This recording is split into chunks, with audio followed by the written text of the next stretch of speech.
Hello, hello, hello mga friends! Nandito na naman tayo for today's video. Gagawa tayo ng smoothie papaya kasi ang dami naming papaya dito sa likuran ng aming bahay. At yan, nakakuha ako ng dalawa at pagkatapos nito, mag-start na tayo. Yan, gikinalad ko na yan. Pagkatapos ilalagay na yan natin yan sa blender. At yan, nilalagyan ko na nga yan ng Energin Bacanian. At pagkatapos nilalagyan ko din yan ng ice para naman masarap kapag maraming ice kasi malamig. At yan, nilalagyan ko din yan ng pineapple. At yan, blender ko na yan. At smoothie na yan. Yan, smoothie na yan. Masarap na yan kasi hindi yan masyadong matamis kasi ang nilalagay ko lang yung energy na lang yan.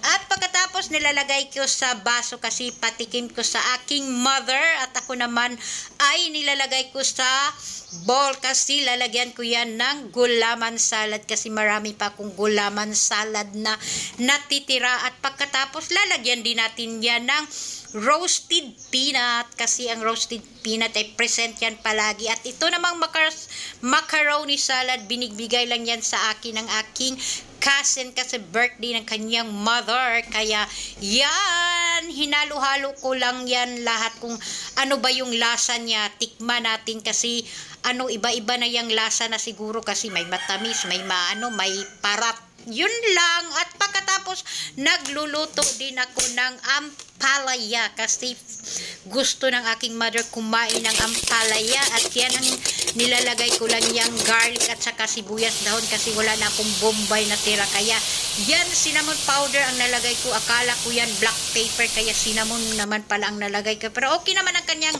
lasa. At may isang itlog pero dalawa ang yolk na nalalagay ko dyan. At ito, mekos lang tayo dyan.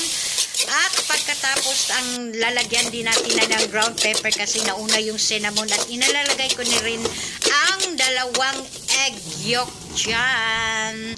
Yun lang. Thank you so much for watching and follow for more. Bye-bye!